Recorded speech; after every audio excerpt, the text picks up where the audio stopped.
Welcome to the Depressy podcast. I'm Missy. And I'm Allie. And we're sisters in the mental health field. Talking about all things stressy and depressy.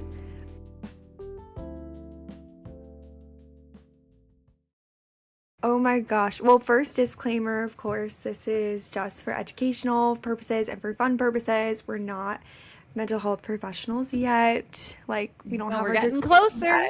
We are but even then, along. Even though we're not your therapists. Yeah, even when we're fully credentialed one day, like, this is not mental health advice. So regardless of that, but even so, we are just girls at this point. We both got a little closer since our last episode. I know. Wait, have we even filmed since you matched? Oh my gosh. Y'all, I have matched. I matched at a program I'm really happy about. Yay. And yeah, I also it's a combined fellowship program. So I'm doing 3 years, just general adult psychiatry, and then going into the fellowship for child and adolescent, which will then be 2 years. So I'm locked in 5 years at this place, and it's a place I'm super excited about. And I feel like I did not realize how much of like a weight lift off my chest it would be to like fully have those 5 years. You know, like I knew that I wanted to do the child and adolescent fellowship. And totally, for those of you who don't know, I think all fellowships, there might be one I don't know about, but all fellowships are also match processes. And that is like just horrifying to me, because the idea that, okay, I do want kids, like, or kid during residency, but the idea that I would have a kid and then literally have to go through a match process again, and not necessarily stay at the same institution or even state or coast, like that is very scary. And also, like, Lucas, my fiance, almost not fiance because we are getting married this weekend, but my fiance wants to like settle and find a job. So like, I don't know if we're gonna stay in this location like forever, but just the idea that like, okay, we have 5 solid years that we can like really plant roots and like build community and not have to move after 3 years. Like, I just feel super, super lucky. So I'm so happy. Match day was awesome. I feel like I did a really good job of honestly just like keeping my routine as normal as possible and just trying to be as chill as possible. I didn't want anyone talking to me about it because I just wanted to, like, I don't even know if it's mindful, but I just wanted to like be present and not think about it. It was probably like a mix of distraction and just like truly just focusing on like what I'm doing right now. Like, I went to my PT class, my PT stuff. Actually just graduated PT. So I have no more sessions. Thank you. I was like exercising. I was like hanging out with people. Like, I was keeping up with my Animal Crossing, you know. Important. But Friday morning, that was definitely like very intense is how I'll describe it. And I felt like, that last like 30 minutes where I could see the envelope, or like in this auditorium waiting for them to hand out our envelopes, which say where we're going, and I like see them counting and sorting it, and I'm like, oh my gosh.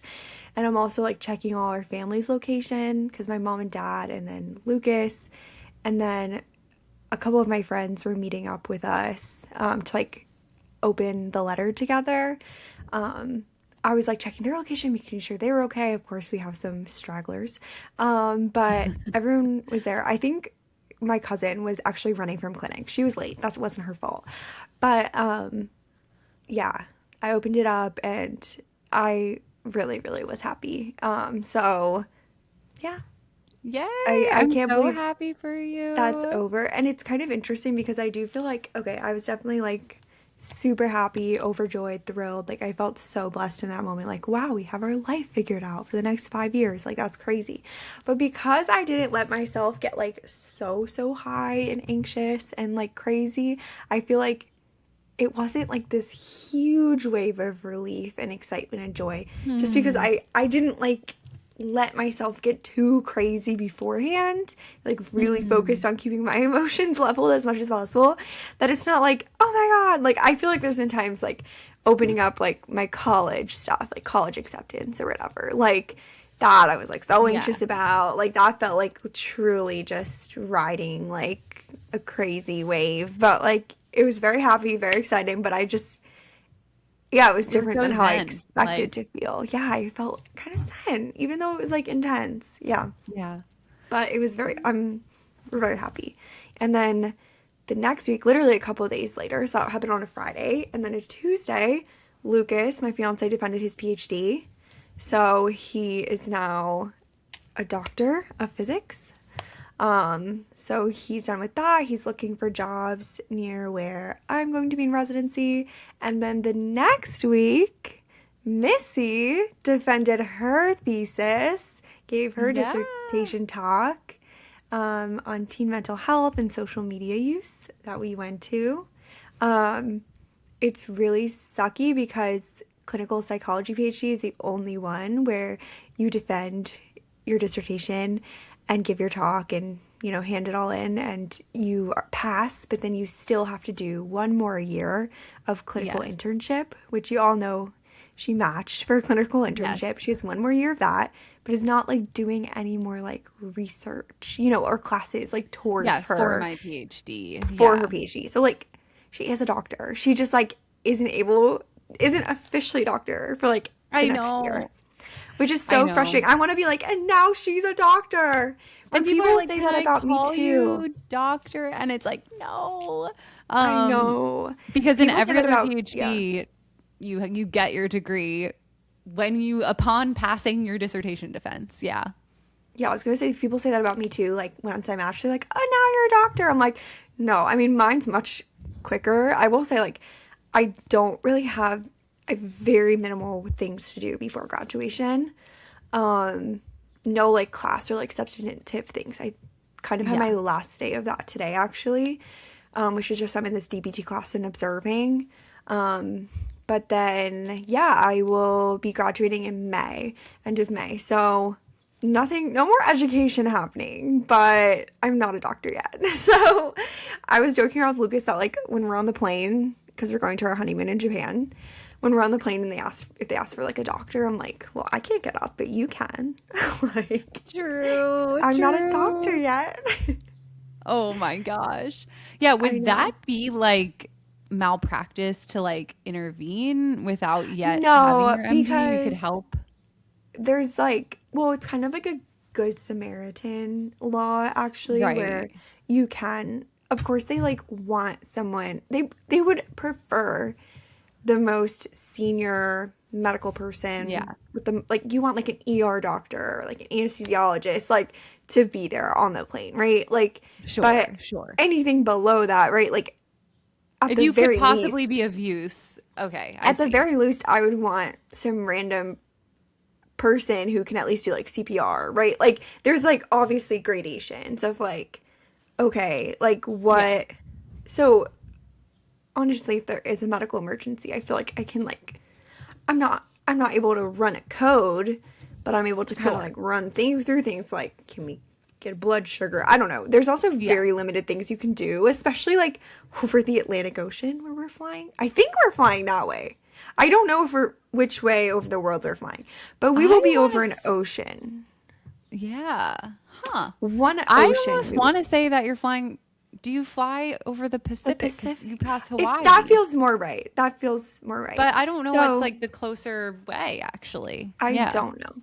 All I know is that they can't really like make the decision to land, right? Like in the middle of the ocean. So what I'm able to do, I don't know. I actually do know how to start an IV. I did that Mhm. when I was on my ENT rotation because I had a couple days with Mm. anesthesiology and they Yeah. technically do train us to do that, but like, apparently they do have IV bags sometimes on planes. I don't know. All this to say, I hope this does not happen. And if it does, that there's a more senior medical person. But if I need to help, I would. So, wow, Hope so that doesn't selfless of happen. me.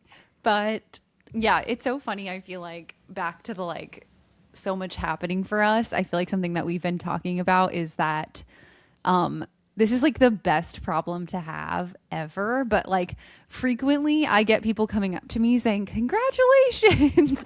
And I have to be like, "For what? Which thing are you referring to?" Yes. And and that sounds so like snobby to say to someone when they're like, "Congrats," you're like, for which thing?" But Truly. then if I don't ask, I've actually had multiple times where I assume they mean one thing and I'm like, "Oh, my dissertation." And they're like, "Oh, I meant, didn't you like match recently?" Or like, Right. but also that, congrats, or like your sister's getting married, like all these things. And obviously you're getting married yourself. Lucas Yeah. defended, you matched, you're graduating, like I all do these things. feel it is crazy over like the our family is truly, and then Alex, my brother, he has officially started working and stuff, and um but he finished his master's in the fall, but Yeah. the graduation is always in the spring. So his graduation and Lucas's graduation, they're both graduating from the same institution. So it's actually the same day. So we have that in May. Yeah. We have our graduation. Like it's still not over this like So much happening. whole I thing. I know. know. It's super And then our crazy. brother just moved, like still nearby, but it's just like all these big things happening. And like, Mhm. yeah, when people are like, congrats, I'm like, what are you referring to before I launch into a conversation? Because, Yes. and it's truly, it is like, it's not actually a problem. It's just like such a set of blessings. I'm honestly, I feel like I'm at a point right now, even thinking about like stressy, depressy to segue into that. Like, I obviously have little things here or there, but like, I feel like right now I'm just trying to recognize how incredibly lucky my life has been in the Mhm. past few months. Like I have just even down to the fact that like Jacob and I have like a nephew who we're about to meet who was born a few Yeah. months ago. And like one more on the way. Another niece or nephew coming down the pike. And so yeah, just all these like incredible things that are happening. I'm someone who's like always on to the next thing, thinking about what about this, what about this, and I still feel myself doing that, but I keep trying to be like, wait, I just need to like soak this all in right now. Yeah. Um, I feel like this is such an exciting time of life. I know residency will be really hard, but honestly, also, we just signed a lease on our new apartment in the new place, Yes. and I'm so excited about it. The area we're moving to is like, I would say double the price.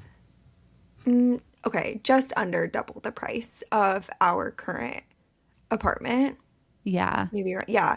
So that is like really scary, but we are going from like living off of Lucas's grad student Yeah, stipend to you're like actually your my residency salaries are salary, which going up. isn't like terrible. And then also Lucas will hopefully be getting a job soon that he has like a lot of career potential there. But we can still afford it just on mine. But Philly's just such a cheap city, and where we're moving to is like more expensive. But the Yeah. apartment is like part of a condo complex that like has a pool and a gym, and like we don't need these things, but it's also like a beach town. Everyone knows that. So excited about the beach. Yes. I feel like you Um, buried the lead there that you're going to a beach town. You're going to live oh on the yeah. beach. Oh my gosh, I feel like we can just like have a full like, montage of how many times I said that I wanted to be at the beach for my residency. So, yeah, we did it. We did it, Joe.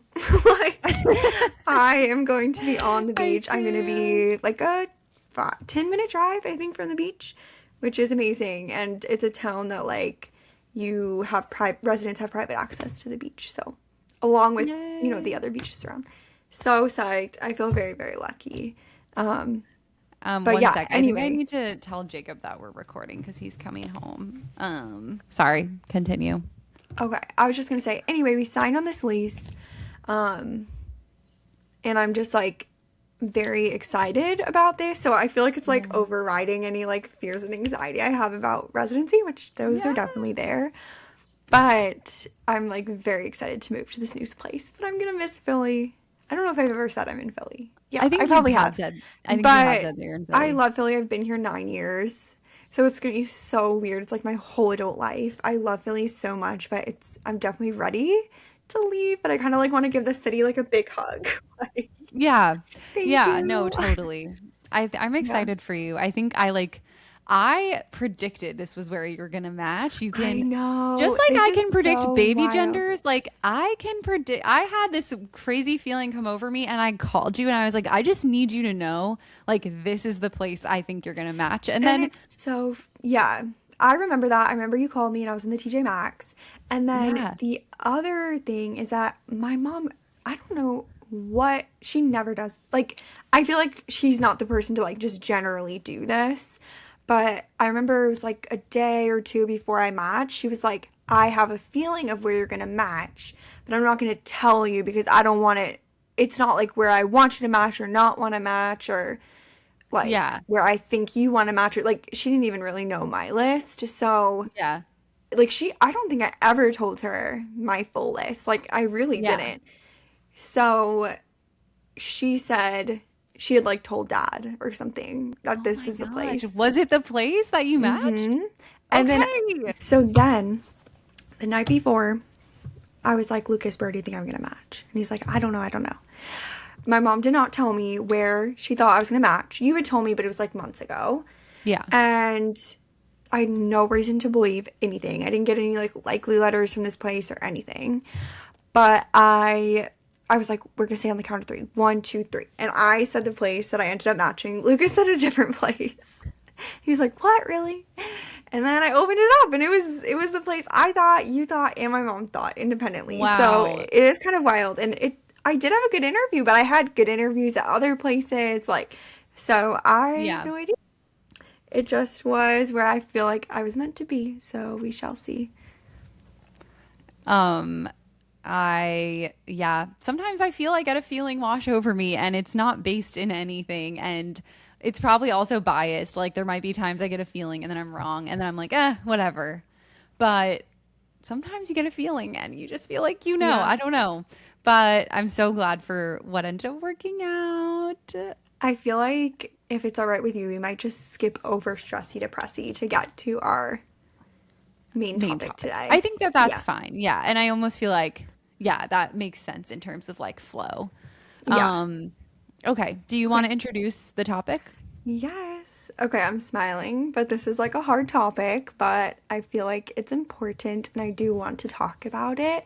But it's my experience of going through grief during medical school, and kind of as like in your early to mid 20s, what it's like to go through grief.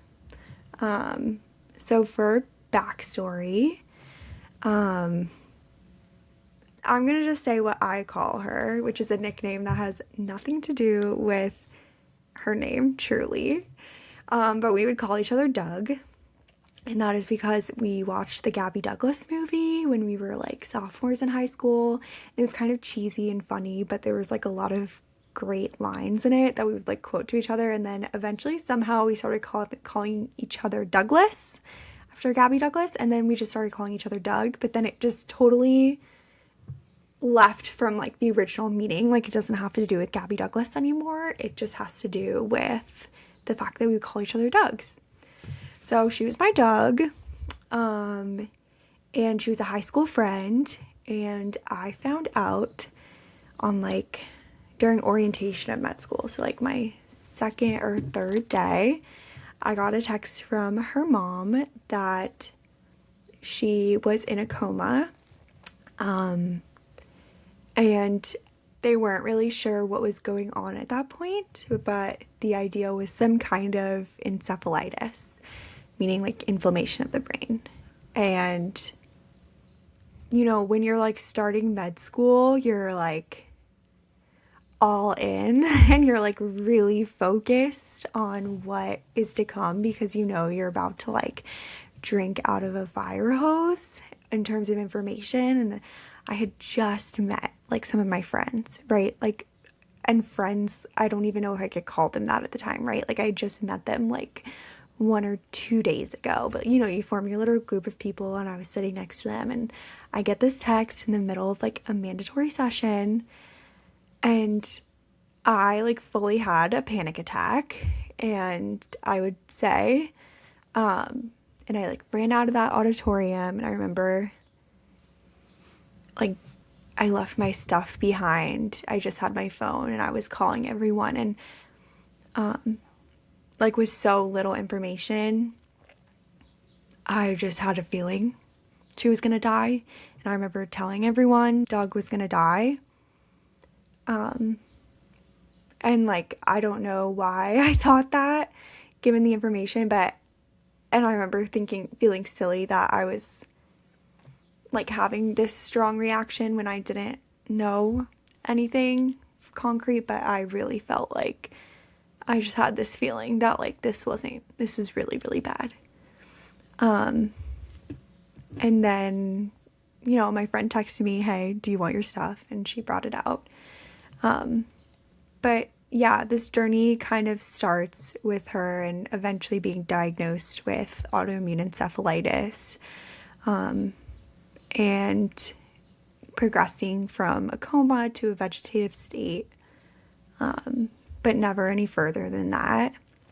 And for my first 2 years in medical school, one of my best friends was in a vegetative state before eventually dying, in my kind of towards the end of my second year of medical school.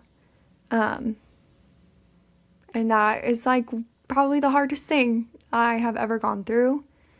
And, I have been really, really lucky in that I think at the time that this happened, I had all four grandparents. I really had never experienced loss before, as well as I think those around me hadn't really experienced loss before. Like, I don't think you had. Lucas had lost a few grandparents, but he wasn't ever like super close with any of them. I really felt like I was like the first one kind of experiencing this in my orbit. And then it's interesting because my grandpa, who I was very close with too, he passed away like I think maybe 2 months after Doug. And as close as I was with him and as much as I love him, it really punctuated the fact that it's so different when it's someone your age and someone young, like someone where it's sudden and not supposed to happen and so unfair and so not right. Yeah. I feel like you should ask me questions. Yeah, well, I know I can. I just didn't want to interrupt you. It's okay. Yeah, I mean, first, I guess I just want to say I've thought about that piece a lot, that like so much the two of us have been through together. And so much of our lives, even though we've had different experiences to some extent, has been on similar tracks in terms of like the scope and type of things that we've experienced. And this is one thing that has been really, really different. And for me, and especially as like an older sister where I usually experience things first, right? Yeah. Like this is one thing, and obviously you can't control, and it's not like directly related to just how old you are. And this level of like being 2 years apart, right?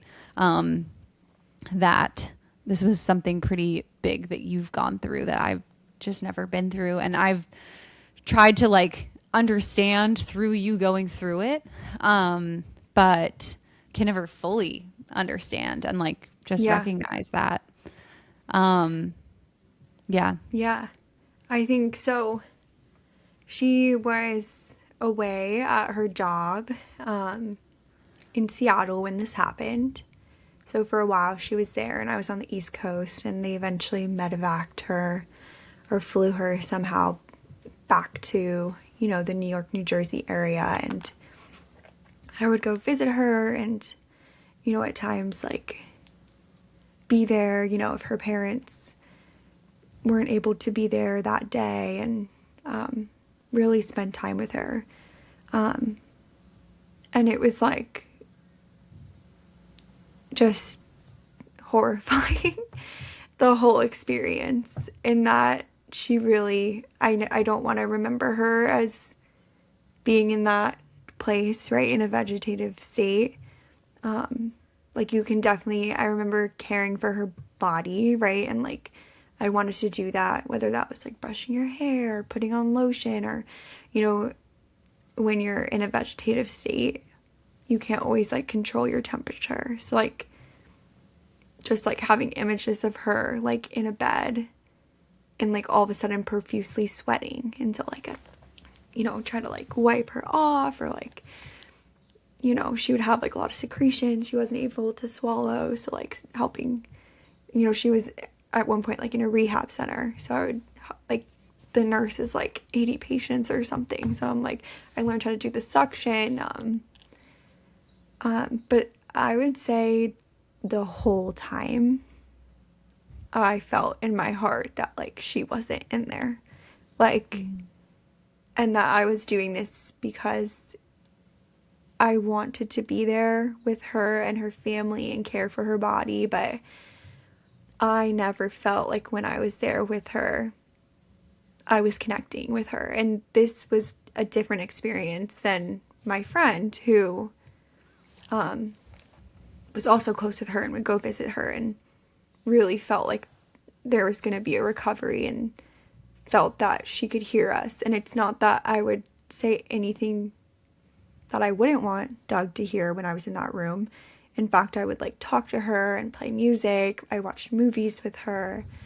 But I just never had that sense that she was like in there. And, but I felt this sense that like she was with me at large, but not specifically when I was with her.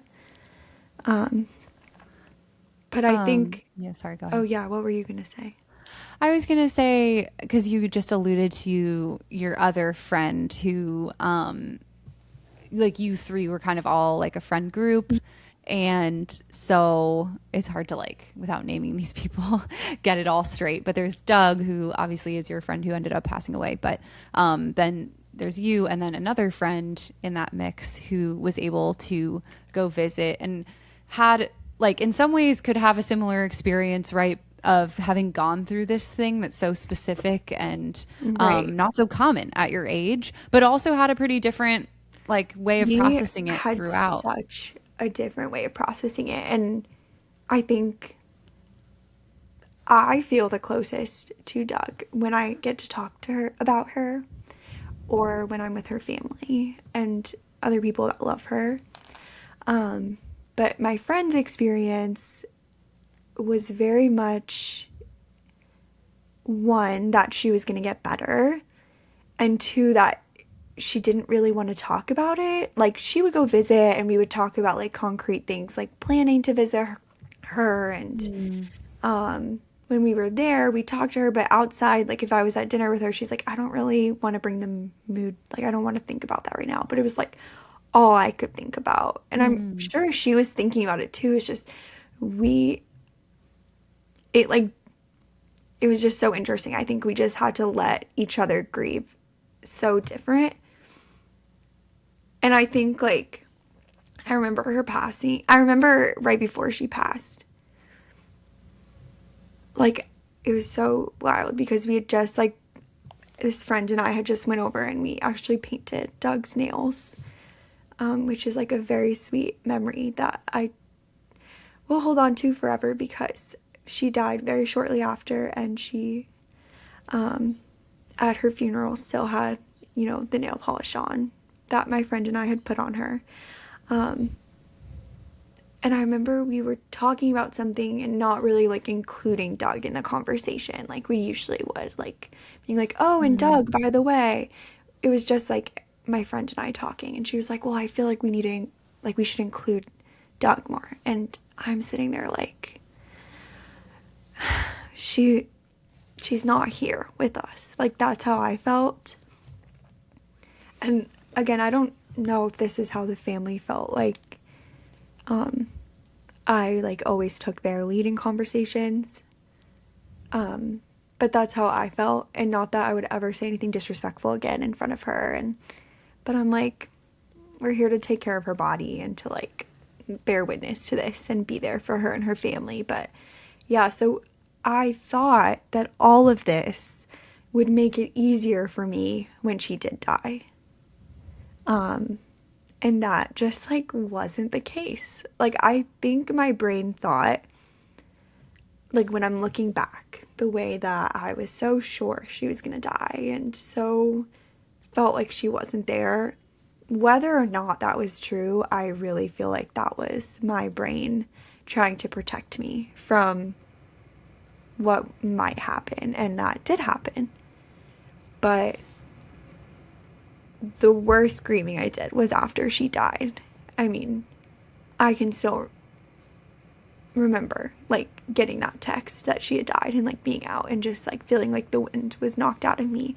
Like the finality of that, like I thought I knew what I knew. I thought they would almost, and like in a, I even hate to say this, but like I know this is true, like I thought in some way there would be relief, and there just like wasn't. Yeah.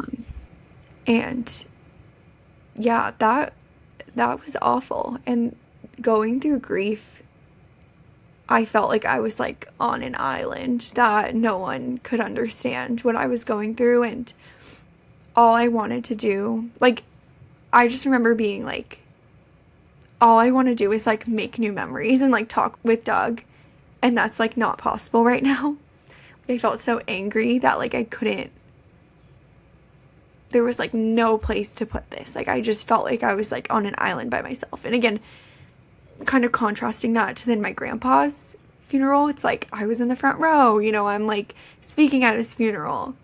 I was so included, but it's so different when it's like a friend and when it's again someone your age, like who should not have died. So I just like felt this call and like need to like spend time with her family or be with people that loved her, and like it was just like the most painful. I just remember like feeling like I wanted to like scream all the time, like drive into the woods and just like scream. But I kind of want to get back to like the medical school Yeah, part I was gonna of all ask. this. Yeah. I mean, of course, you alluded to this, but you know, through this whole time, you're in med school. You're having to take in so much information, study endlessly. When Doug passed away, were you doing clinical rotations yet? Not yet. No. But yeah, it was How right. did you manage? And also, how did it look any different when she was in a coma versus after she had Yeah. died? So for my first two preclinical years, she was in a vegetative state. And I tried to go up to see her, whether at her different facilities and then eventually at home, as much as I could. And I have a lot of guilt that I didn't go more, but also looking back, of course, I was like studying a lot, and it was a lot to like take, you know, do the whole back and forth. And I think when I say a lot, it's not just like the physicality and the time taken off, like the emotional toll of like the dreams I would have after I go see her. Like it was just like so intense to like go see her and like be reminded of like where she is. And so like as much as I wish that I'd gone more, I know like how much of a toll it was taking on me and like the nightmares I was having because of it. But I did go a lot. But it was hard. I think the two hardest things for me was one, anatomy lab. I genuinely think that I like had some level of like PTSD. I remember it was soon after I painted Doug's nails, I had an anatomy lab practical. And, you know, we called them human gifts. They're cadavers, but we would call them human gifts. And you work specifically on your human gift. And then the anatomy practical, there's like a room full of like 20 dead people, right? Yeah. not ones that you've been working on all the time. So you're like noticing little things about them, or at least I was like, I felt like I like could not focus on like, okay, what muscle is this? I'm like looking at this person. Like everyone else around me, it seems like, has gotten desensitized except for me. And I remember like looking down at this woman who's like, some random nerve is like pointed out and like her nails were painted.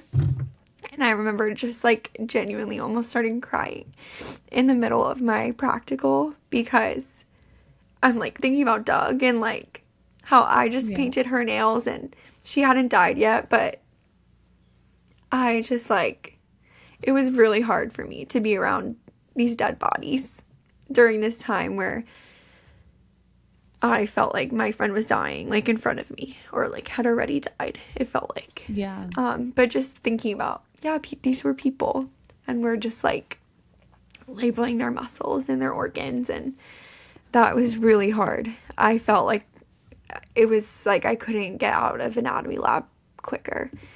And then the other thing that was really hard was I decided to do my humanities project on grief and my personal loss story, and kind of like how it affected me as a medical student. And I have mixed feelings about whether or not this was a good idea. I do think that the writing about it was cathartic, but one of like the worst moments was when I was like, you had to like present to the class like what you were doing, and it was kind of like a small group, like maybe like 20 people, and I was like talking about how I was going to do this like narrative medicine project on like the experience of losing my friend while also being in medical school.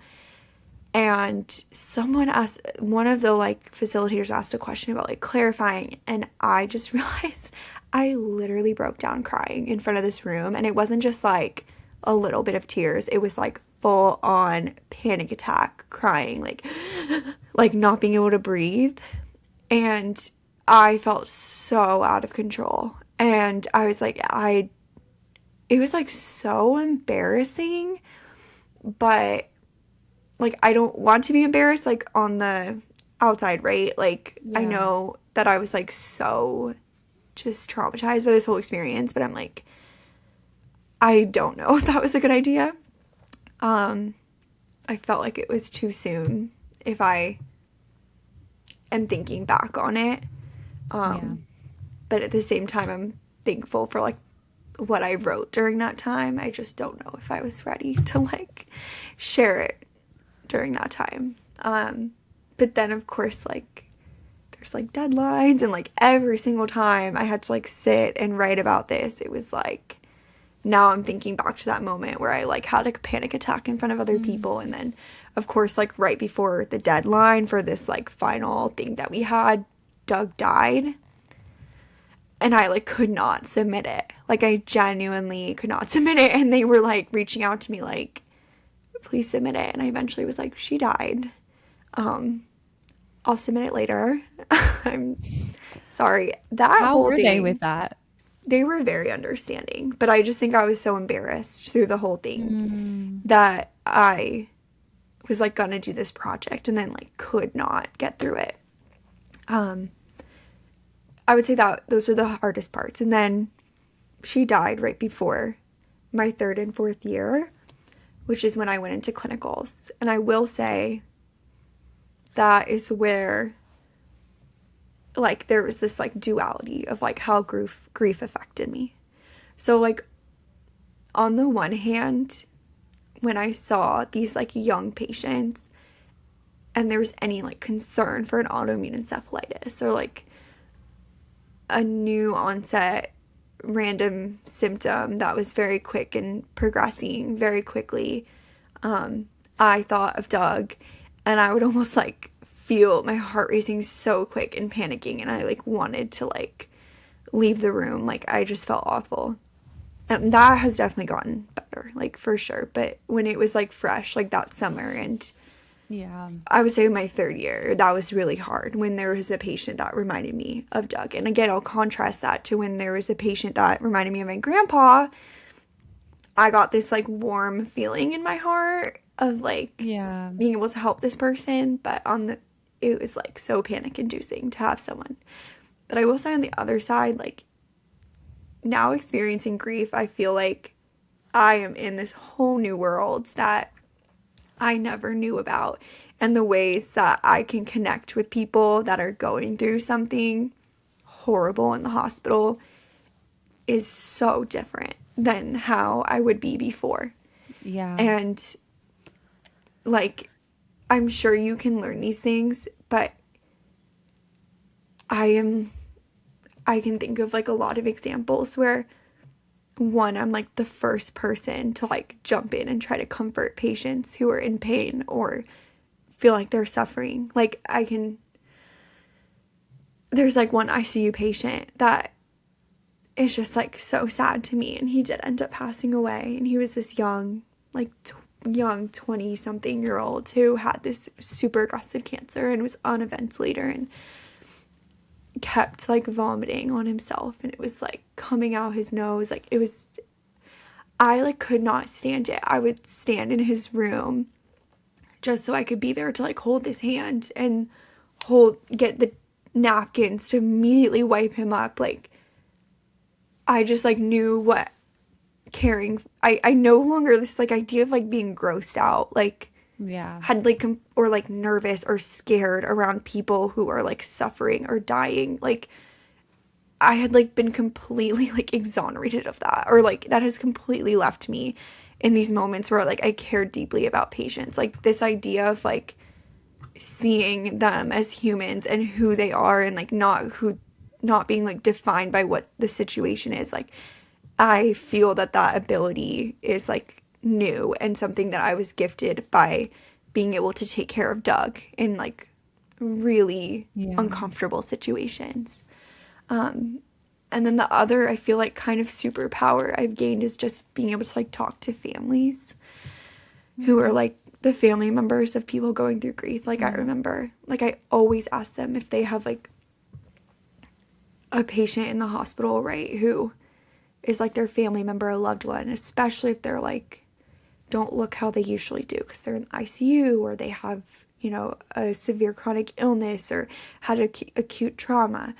I always, and they have photos up, I always ask them about the photos. I always ask them like if it's like their wife there, I'm like, well, how did you guys meet? Like, I remember all I wanted to do was talk about Doug and who she was, because as a side note, Doug was like the most amazing person. Like in the She really was. Yeah. she was like if you it's like, oh, I hate that it's a cliche that it's like she was the I nicest know. person, but I'm like, no, She I really have was. never met someone nicer than her.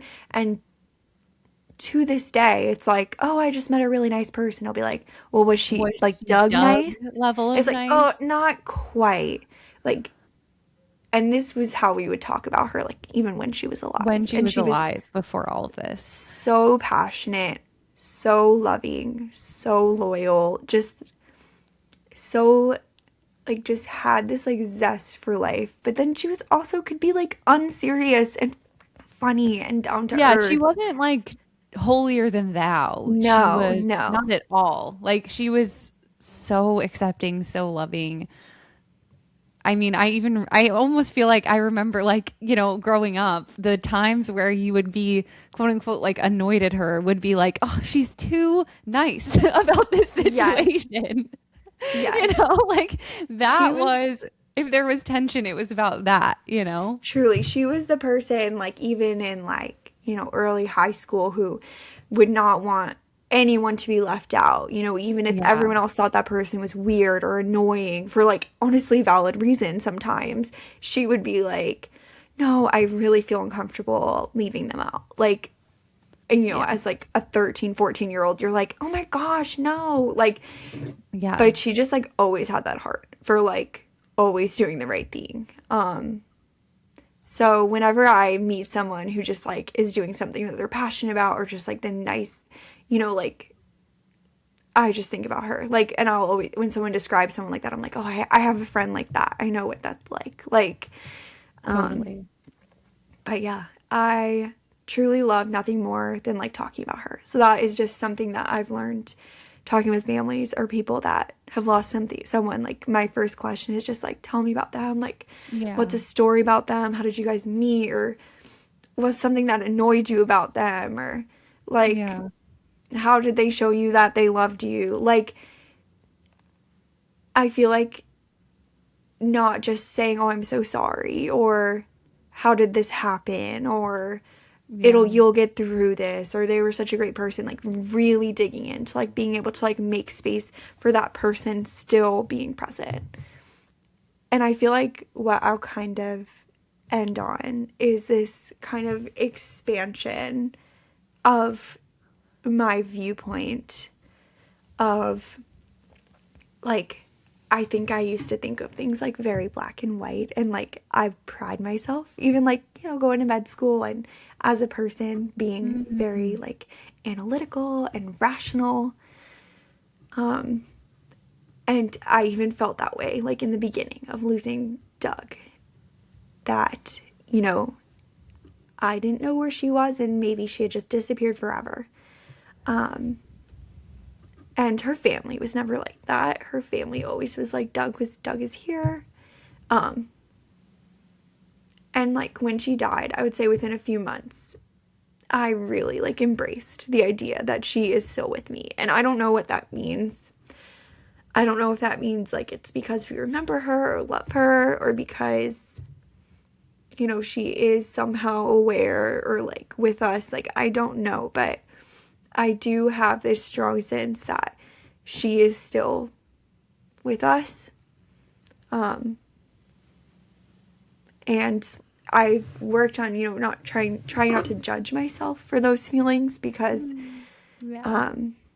it can feel like, well, I'm rational. I know that that's not true, that, I'm an atheist. Like, I pride myself on rational thinking. So that is something that grief has definitely changed within me, is just this like acceptance that, you can still kind of have, I think Anderson Cooper has talked about this, like a relationship with someone who has passed. Like, there's Mhm. can still be like present in your life. And Yeah.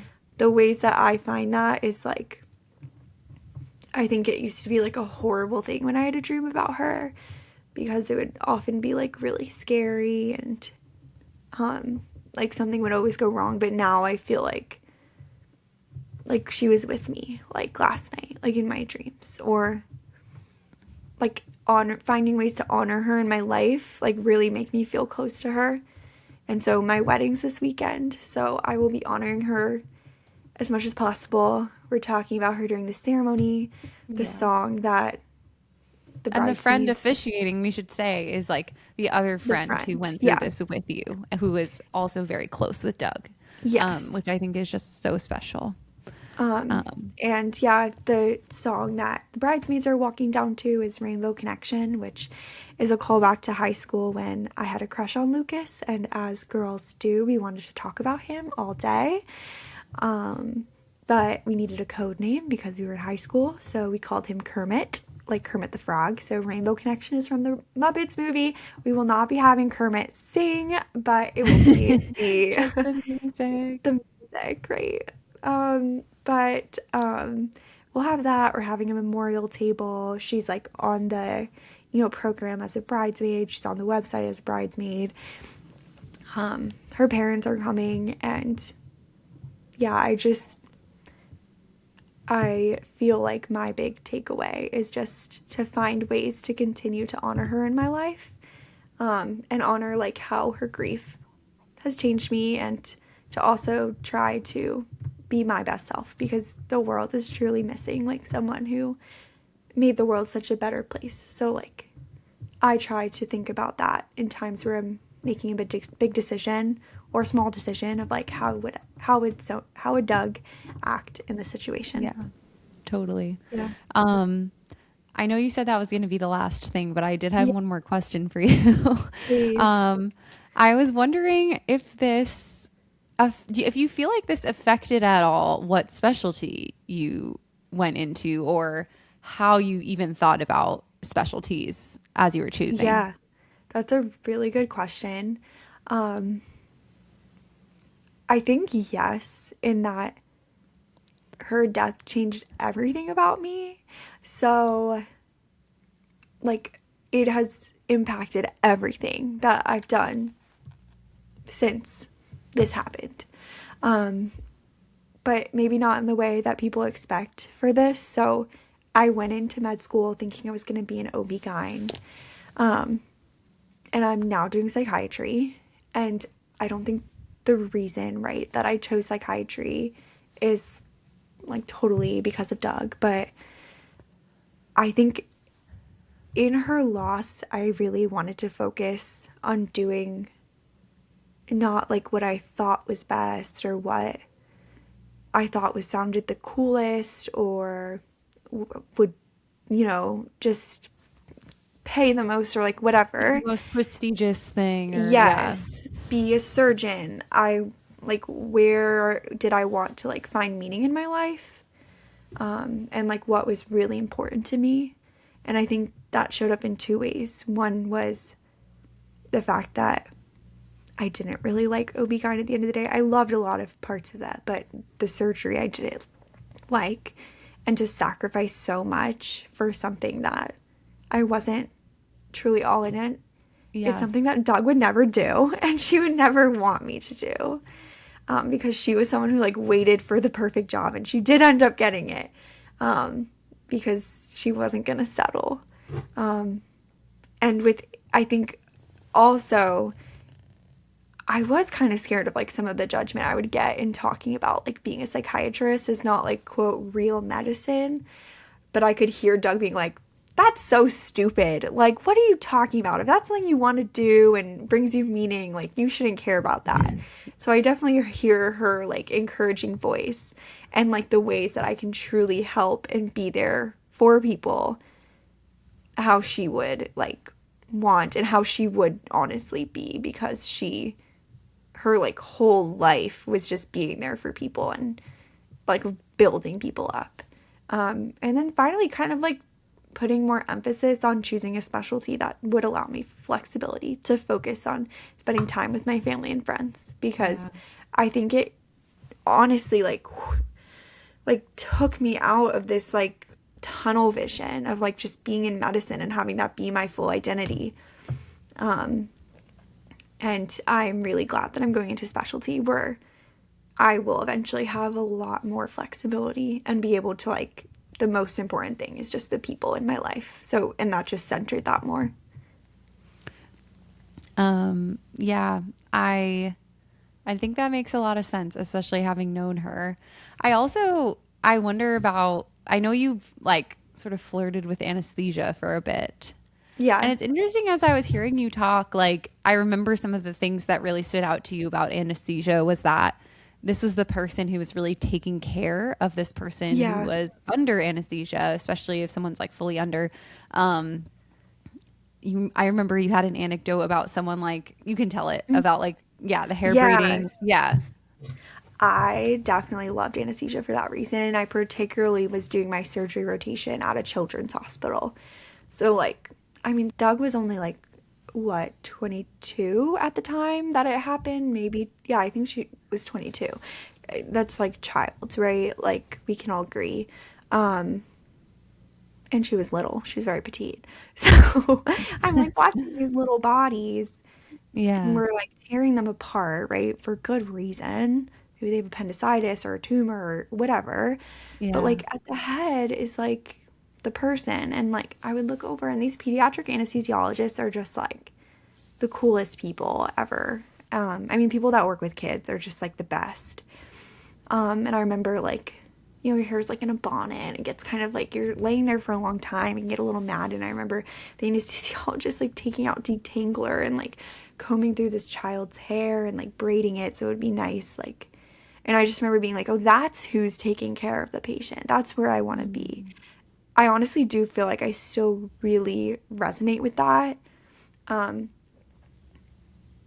and there's like an intangible, there's a like the ability of also to like physically care for someone that I won't get in psychiatry, right? Like Yeah. I do think a lot of the examples I'm talking about are like running up to help someone who's throwing up or suctioning them or, braiding their hair or making them more comfortable. There's actually like very much a wall of physical, like any physical touch, right, in Yeah. psychiatry. And I do think that is something that, like, I don't know, drew me to anesthesia. Yeah. Um, Ultimately, I found psych to be a better fit. Partly, I did not like the ICU. There's a lot of ICU training. But yeah, I do think there's a world where I'd love doing anesthesia for that reason, to like really Yeah. care and be the advocate for someone who's like in an extremely, I mean, being under surgery is like one of the most vulnerable you can be. So Yeah. yeah, there's definitely a world where I would have loved to do that. Yeah. I see that journey for you of like all these different pieces that I know. I mean, it's not a straight line of exactly that, like, from what happened with Doug to psychiatry, but that there's all these elements that like influenced you along the way. Yeah, Um, no, for sure. Well, okay. thanks for always being there for me Of during this course. journey. I don't make it easy sometimes. I don't think Um, that's your job. And I don't think your job is to make it I easy. think I I'm think just very vocal when something doesn't resonate with But I me. appreciate that because I'm learning too. And I think I'm on this continual journey of like, normally I feel like I can so support you in anything because even if I haven't been directly through the thing you're going through, I've been through like many similar things. And so I can. I can easily just kind of dive in and say, okay, here's how I can support Allie. But this has been something that's, even though I've like, had patients who've been through grief and all of that, it's very different supporting someone in your real life. Um, and it's just not something I fully understand, thank God, right now. But I appreciate when you tell me like that wasn't so helpful or this is not how I think about it. That's really helpful to me in knowing how to like support you Yeah. best. Um, Honestly, yeah, the best things people can do is just like to bring her up and to um, tell me that, I don't know, yeah, to give me opportunities to talk about her. That's been like my favorite thing. But yeah, I'll leave everyone with that. But thank you guys for listening. yeah. We appreciate you. And yeah, Yeah. If you want to know more about this topic or more, I know we kind of talked about Allie's experience. We can maybe do one that's more about like just putting on our clinical psychologist hats hmm, more and talking about different aspects of grief and um, different clinical tools that we know work. But here we were really just focusing on Allie. So let us know yeah, if it's interesting to you and you want to know more. But otherwise, um, thank you. And yeah. to shift gears, but Allie's wedding is this weekend. So that Yes. is an I exciting moment. Yeah. I'm anticipating like fully breaking down at the altar for multiple reasons. One, because it's very emotional to marry someone, but also the fact that Doug is not there will be very apparent, and we will make it apparent. But I think I said something to Doug's mom that was like, every milestone, like both her absence and presence are so strong. Like Mm-hmm. her absence is felt, but also like her presence is there. So like that duality, I anticipate feeling. Totally. Totally. Even for me, I mean, she wasn't my close friend, but obviously I knew her and um yeah, I feel an Yeah, element of that too, honestly. yeah. Um That's like just how okay. she was. Like everyone who knew Truly. her. I know. I know. And my husband Jacob like never got to meet her because he um Wow, I I didn't guess realize we he weren't. never met her. Yeah, I guess we maybe were dating. It was like We were COVID dating then, and before, but she like yeah, there just wouldn't have been a reason necessarily for us all to yeah, get together. And then she was like traveling for her work a lot. But even having been to her funeral, I know he like continually says how much like even then she's touched his life. yeah, Just learning about her and meeting all the people who knew her. So yeah. yeah. The Anyway, greatest gift that she also gave me was just like her family that I still love so much. yeah. And I see a lot of aspects of her in them. So I'm so thankful that they're able to come to my wedding and be there with me. Yeah. Okay. I feel like We we could kind of forever tried to about end this her, like 10 but times. I know. I'm Peace like, and love, everyone. yes. Okay. Bye. Bye.